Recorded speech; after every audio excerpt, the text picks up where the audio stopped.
everyone, I'm Judith Paul, caregiver student from Batch 68. Today, I demonstrate how to care the denture. Gather the materials. First, I put the towel to protect the supply, denture and denture cap, soft bristle toothbrush, denture paste, basin, paper towel,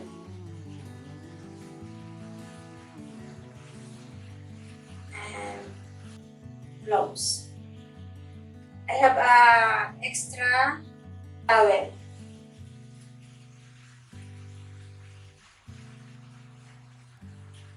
I'll put in the sink.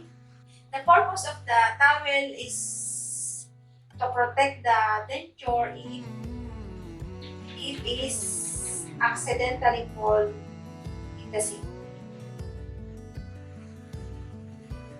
Put denture paste at the toothbrush.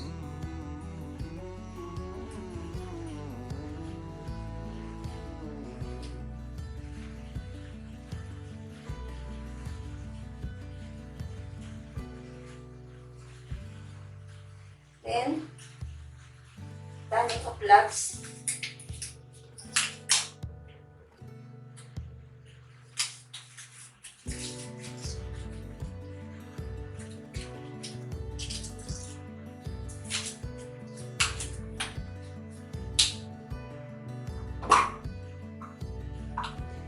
Rinse the denture. Use a paper towel to open the faucet.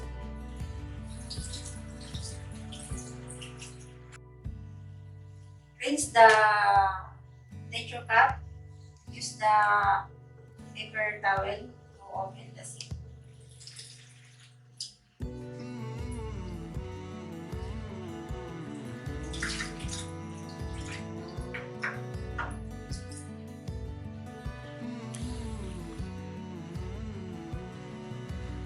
Then,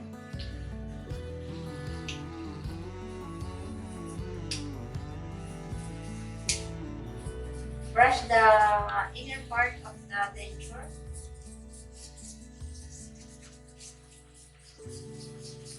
The gums and the front teeth or front teeth.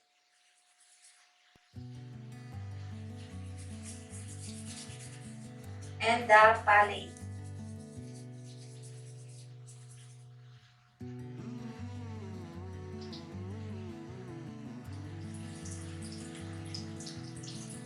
Rinse the denture.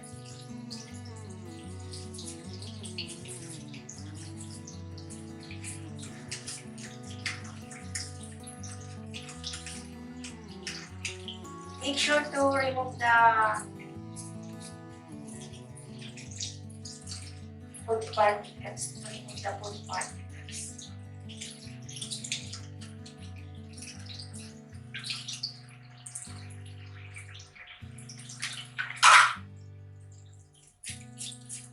Rinse the toothbrush. And then the base.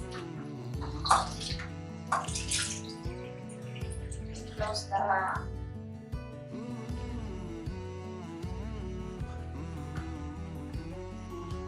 fill in water to cover the denture.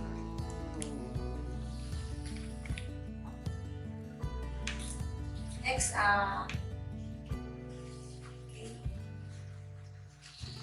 patry the basin.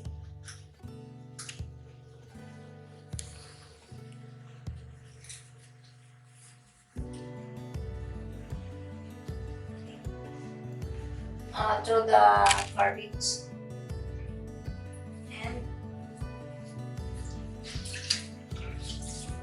this towel, put in a hamper.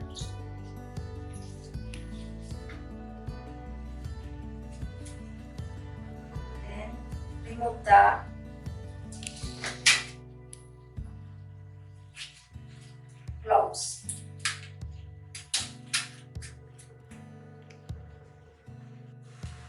We're done on the denture care.